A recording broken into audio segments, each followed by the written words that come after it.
Assalamualaikum warahmatullahi wabarakatuh. Alhamdulillahi rabbil alamin wa bihi nasta'inu ala umuri dunya wa din wassalatu wassalamu ala asrafil anbiya'i wal mursalin. La hawla wa la quwwata illa billahil aliyyil azim. A'udzu billahi minasyaitonir rajim. Bismillahirrahmanirrahim. Wal 'asri innal insana lafi khusrin illa alladzina amanu wa 'amilus solihati wa tawasaw bil haqqi wa tawasaw bis sabr.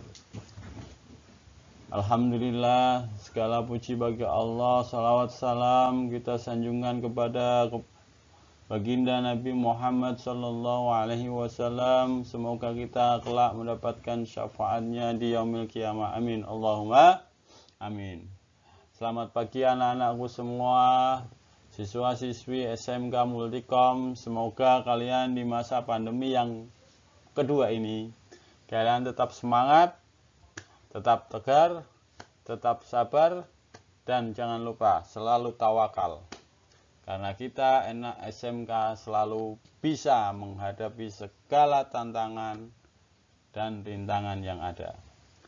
Untuk melanjutkan materi yang kemarin, yaitu kita membahas untuk session pertama atau pertemuan pertama, itu tentang sumber hukum Islam.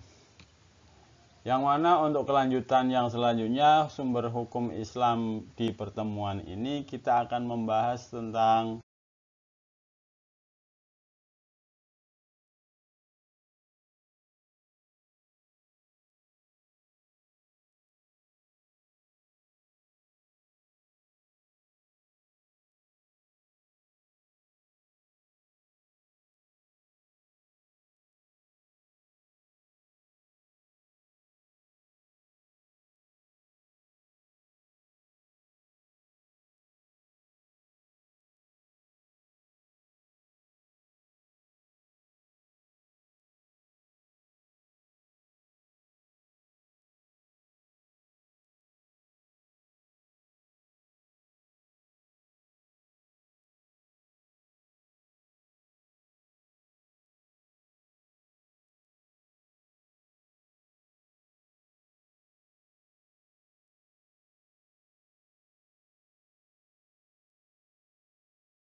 yang namanya ijtihad.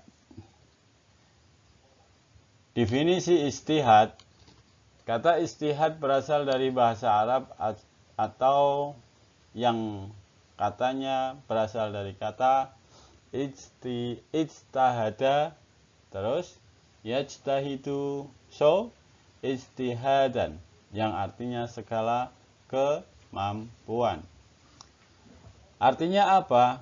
Artinya bahwa kita untuk selalu bersungguh-sungguh mencurahkan tenaga atau bekerja secara optimal. Sedangkan secara istilah, ijtihad artinya menggunakan pikiran dengan penuh kesungguhan untuk menemukan hukum atau ketentuan tentang sesuatu hal berdasarkan aturan dalam Al-Quran dan hadis serta kaidah berijtihad. Yang selanjutnya, syarat-syarat mujtahid. Syarat yang pertama untuk menjadi mujtahid, kita harus memahami isi Al-Quran dan kandungan hadis, terutama berkaitan dengan hukum. Yang kedua syaratnya yaitu kita menguasai bahwa bahasa Arab dengan segala kelengkapannya untuk menafsirkan Al-Quran dan Al-Hadis. Sedangkan syarat-syarat untuk mujtahid yang selanjutnya adalah menguasai ilmu usul fikih dan kaidah-kaidah fikih yang luas. Yang selanjutnya yang keempat, mengetahui ijma' para ulama dan perkembangan hukum di dalam Islam. Dan terus yang terakhir, yaitu yang kelima, kita memahami keadaan masyarakat, baik dari sisi adat istiadat, kebiasaan sosial kemasyarakatan, hingga psikologi masyarakat. Yang selanjutnya adalah kedudukan ijtihad. Kedudukan ijtihad itu hukum yang dihasilkan dari ijtihad tidak boleh bertentangan dengan Al-Quran dan As-Sunnah atau Al-Hadis. Persyaratan tersebut dijelaskan dalam hadis riwayat Darimi. Sedangkan cara-cara ijtihad yang pertama, qiyas. Setelah qiyas, istihsan atau istislah. Yang terakhir, istiswab. Yang ketiga istiswab, dan yang keempat adalah maslahah mursalah.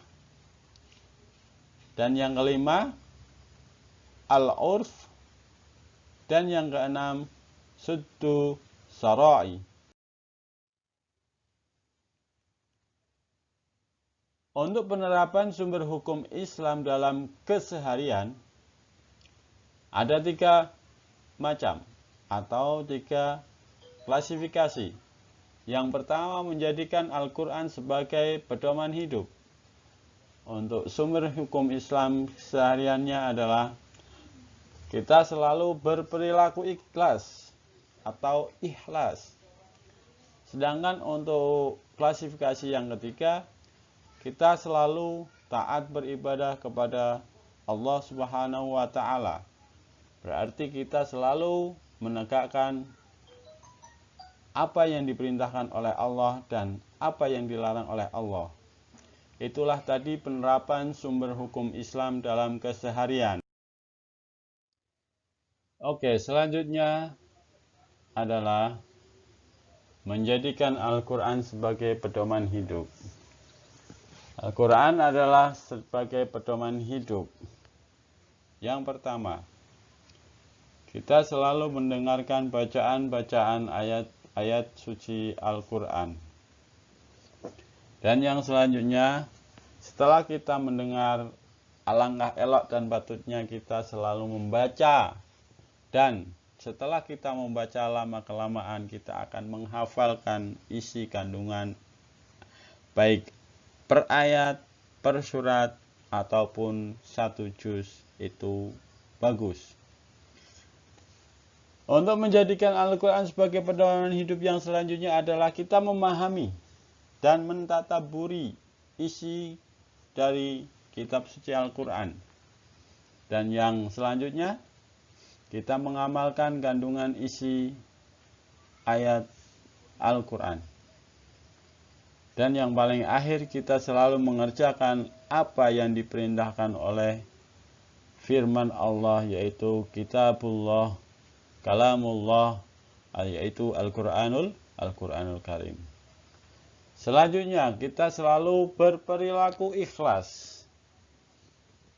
Untuk selalu berperilaku ikhlas, kita rela menerima segala ketetapan Allah Subhanahu wa Ta'ala. Apapun bentuk cobaan, apapun yang telah kita dapatkan, baik berupa rezeki, sekecil apapun kita harus mensyukuri. Itulah bentuk rasa ikhlas kita kepada Allah Subhanahu wa Ta'ala. Terus, untuk berperilaku ikhlas selanjutnya, kita tidak memilih satu aturan dengan mengabaikan aturan yang lain. Jadi aturan pertama, aturan kedua, aturan ketiga itu berkesinambungan. Contoh, ketika kita sholat, makanya kita dituntut untuk membersihkan diri. Contohnya apa? Kita harus suci dari hadas kecil. Nggak jauh juga kita setelah membersihkan hadas kecil, kita udah membersihkan hadas besar belum? Contohnya, hadas besar. Ketika kita junub atau mimpi basah, kita wajib mandi besar. Setelah mandi besar, kita ambil air wudhu. Dan setelah kita mengambil air wudhu, kita melaksanakan sholat. Itulah runtutan ketika kita tidak memilih satu aturan dan dengan mengabaikan aturan yang lain. Yang selanjutnya melaksanakan aturan Allah Subhanahu wa Ta'ala dengan baik. Taat beribadah kepada Allah Subhanahu wa Ta'ala. Ketika kita mempelajari perintah dan larangan di dalam beribadah sesuai dengan hukum Islam. Ketika kita melaksanakan ibadah sesuai dengan perintah Allah. Dan yang terakhir, ketika kita taat beribadah kepada Allah Subhanahu wa Ta'ala, kita selalu menerapkan tata cara beribadah sesuai dengan hadis dan ijtihad para.